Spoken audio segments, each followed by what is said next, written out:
सेठ देश को अपनी जेब में रखने लगा है, तब राष्ट्र के नाम संदेश सुनना बंद कर दीजिए। सेठ के नाम संदेश सुनाना शुरू कर दीजिए। आप चाहें तो अपने रेडियो चैनल पर सेठ की बात भी शुरू कर सकते हैं। संडे के दिन आज़ादी के आंदोलन के समय भारत के कई सेठों ने अपना बिजनेस दांव पर लगा दिया, इसलिए कि भारत आज़ाद हो और लोकतंत्र कायम हो। अब उसी आज़ाद भारत में कुछ सेठ ऐसे हैं जो लोकतंत्र और अभिव्यक्ति की आज़ादी को कुचलने के नए नए तरीकों में हिस्सेदार बनते जा रहे हैं। इसलिए सेठ के नाम संदेश जारी कर रहा हूं। मगर दो चार सेठ ऐसे होते हैं जो राजनीति के बेहद खास होते हैं। उन्हें हर चीज का ही ठेका मिल जाता है, जंगल से लेकर बंदरगाह, आसमान से लेकर जमीन तक का। ऐसा लगता है कि बाकी किसी सेठ को बिजनेस करना नहीं आता है। ऐसे सेठ का सारा कारोबार आप देखेंगे कि सरकार की संपत्ति के आसपास घूमता है। इस तरह के सेठ का मूल्यांकन आपको अलग से करना चाहिए। सभी को सभी में मत मिलाइए। यह उन सेठों की तरह नहीं है जो गली नुक्कड़ पर गर्मी सर्दी बरसात में हड्डियां गलाते हैं और बिजनेस करते हैं। ऐसे ही दो चार सेठों के लिए यह सेठ के नाम संदेश है। गोदी मीडिया में दो तरह के सेठ हैं, इसे ध्यान से समझिए। पहले प्रकार के वे सेठ हैं जो इस माध्यम में बहुत पहले से जमे हुए थे, लेकिन उन्हें गोदी मीडिया बनाया गया। वे गोदी मीडिया के जरिए अब धंधा कर रहे हैं। गोदी मीडिया क्या करता है? जनता से सच्चाई छिपाता है और दिन रात आपको हिंदू मुसलमान के बीच विवाद में उलझा कर रखता है या इसी तरह के दूसरे विवादों में फंसाए रखता है।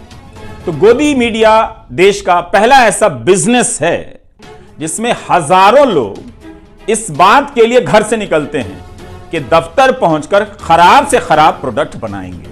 ऐसा कहीं बिजनेस आपने देखा है? लेकिन पत्रकारिता के नाम पर दफ्तर पहुंचकर जहर फैलाने का काम करते हैं। केवल जहर ही नहीं, जनता तक दूसरी सूचनाएं ना पहुंचे, जनता की बात सरकार तक और जनता तक ना पहुंचे, इसके लिए गजब गजब का प्रपंच रचते। गोदी मीडिया पार्ट 2 लॉन्च होने जा रहा है।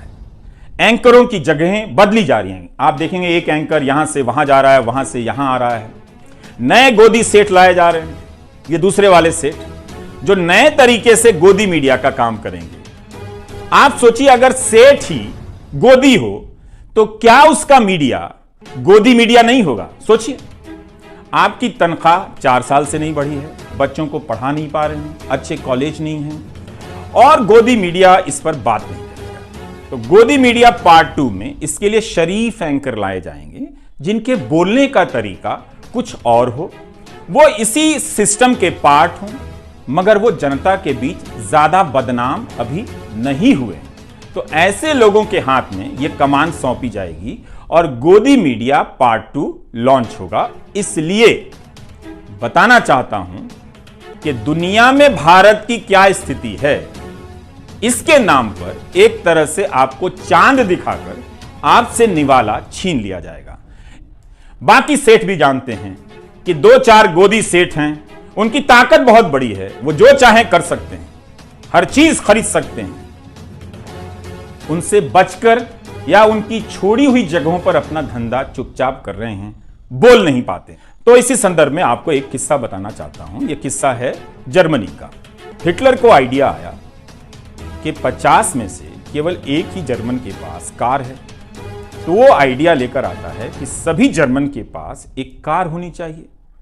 आप खेल देखिए, किसी की जरूरत में कार शामिल नहीं है, मगर वो सपना बेचता है सबको कार के लिए और सबको लगता है कि हां, हमारे पास कार नहीं थी, हम तो अभी तक गर्व कर ही नहीं पा रहे थे, जब कार आ जाएगी तब हम गर्व करेंगे।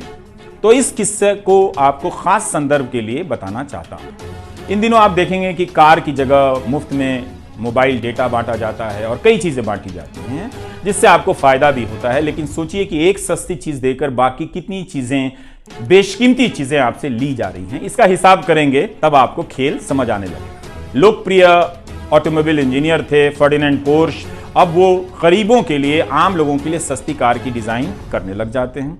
हिटलर के दोस्त माने जाते थे, इसलिए आज के हिसाब से उन्हें तब का गोदी सेठ कहा जा सकता है, बिल्कुल कहा जा सकता है। फर्डिनेंड पोर्श को तो वो एक कार डिजाइन करता है और उसी वक्त दिसंबर 1938 में यहूदियों के लिए कार चलाने पर रोक लगा दी जाती है। एक तरफ जनता सस्ती कार मिलने के सपने में खोई हुई है, दूसरी तरफ उसी जनता के एक बड़े हिस्से के कार चलाने पर रोक लगाई जाती है और उसे गैस चैम्बर में भेजा जाने लगता है।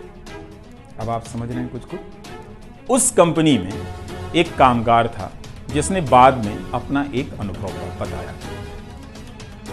15,000 लोग बंधुआ मजदूरी करते थे।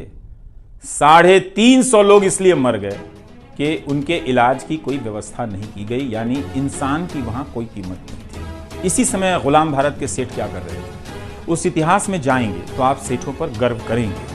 बल्कि आज भी भारत के लाखों व्यापारी आज़ादी के आंदोलन में उस समय के सेठों की भूमिका पर गर्व करते हैं। ऐसी विरासत देकर गए हैं, हम सभी को करना चाहिए। हम केवल चंद बड़े सेठों के नाम जानते हैं जो मैं बताऊंगा, लेकिन उस वक्त देश भर के अनगिनत सेठों ने, कारोबारियों ने अपना बिजनेस दांव पर लगा दिया कि भारत आज़ाद हो, लोकतंत्र कायम हो। जमनालाल बजाज, वाडीलाल लल्लू भाई मेहता, सैमुअल एरन, लाला शंकर लाल भी सेठ ही थे।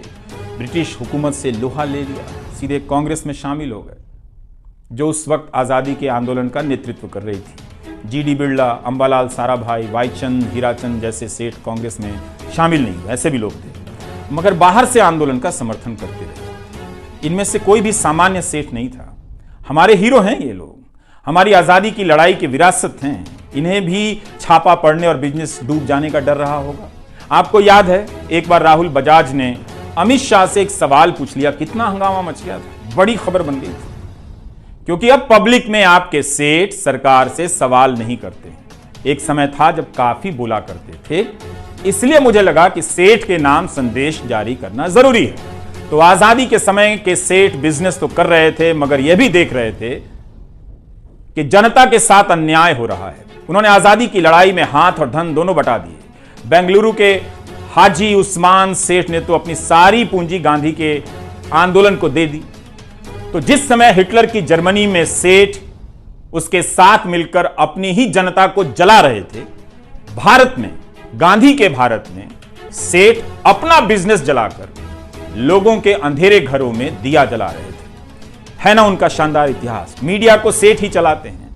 हर दौर में सेठ, मीडिया और सरकार की भूमिका और रिश्ते बदलते हैं। हर समय नई नजर से इन तीनों को देखने की जरूरत है। जब सारा मीडिया 2-4 सेठों के हाथ में चला जाएगा, तब अभिव्यक्ति का मैदान छोटा हो जाएगा। कई लोग इस खेल की तुलना हर तरह के सेठ से करते हैं, मगर यह खेल इतना सरल नहीं है। पिछले 8 साल में कई नए मीडिया संस्थान आए, जैसे caravan, wire, news laundry, scroll, article 14। यह भी मीडिया का काम करते हैं। क्या गोदी सेठ इनकी मदद कर सकता है, इनमें निवेश कर सकता है? नहीं, क्योंकि ये सरकार से सवाल करते हैं, झूठ का पर्दाफाश करते हैं।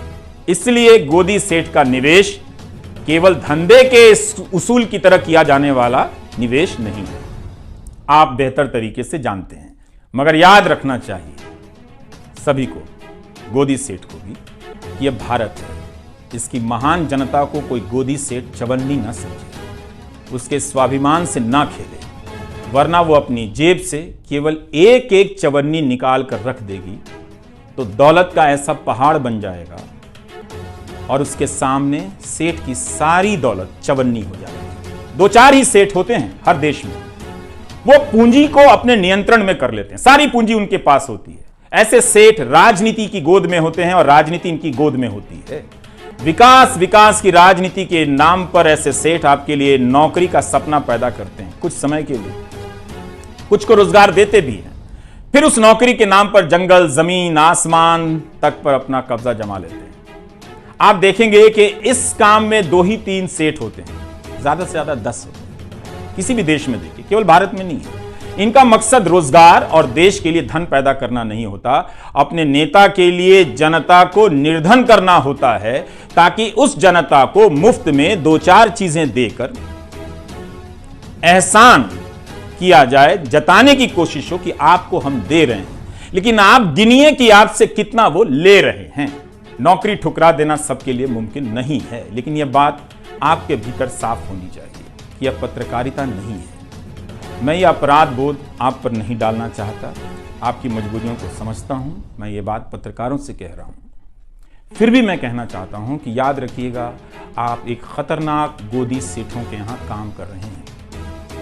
ये बात आप याद रखें। इसलिए जनता से कहता हूं कि आप गोदी मीडिया देखना बंद कर दें, ताकि गोदी चैनलों के पत्रकारों को आजादी मिल जाए। जनता का दबाव बढ़ेगा तो पत्रकारों को अच्छा काम करने का मौका मिल सकता है। चैनलों से खबरें गायब हो रही हैं, खबरों की जगह झगड़े भर दिए जा रहे हैं। गोदी सेठों का गोदी मीडिया, अलग अलग चैनल मगर सभी का काम एक। क्या यह आजाद मीडिया की निशानी है? खुद से सोचिए।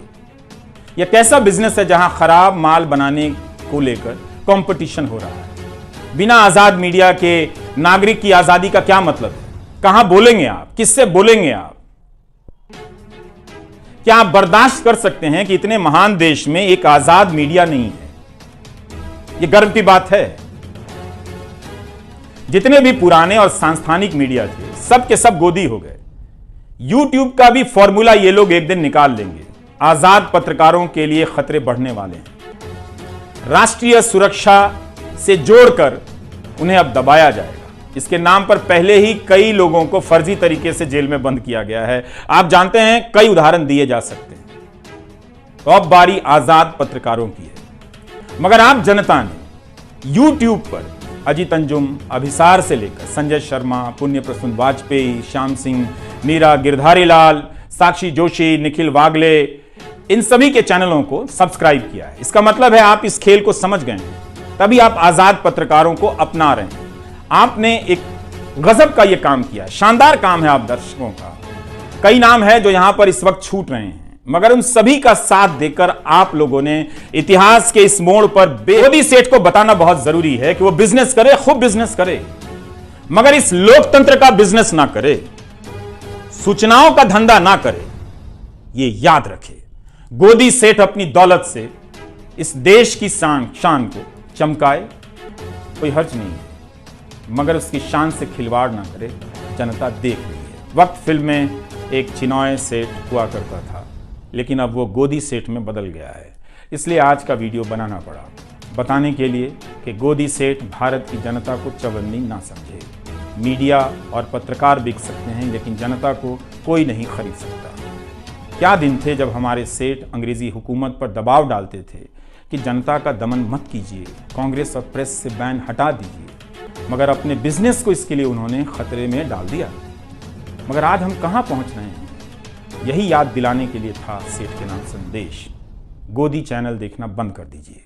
बिना मेहनत के, बिना समय लगाए, बिना किसी खर्चे के आप अपने प्यारे देश के लिए इससे ज्यादा कुछ नहीं कर सकते, इससे बेहतर कुछ नहीं।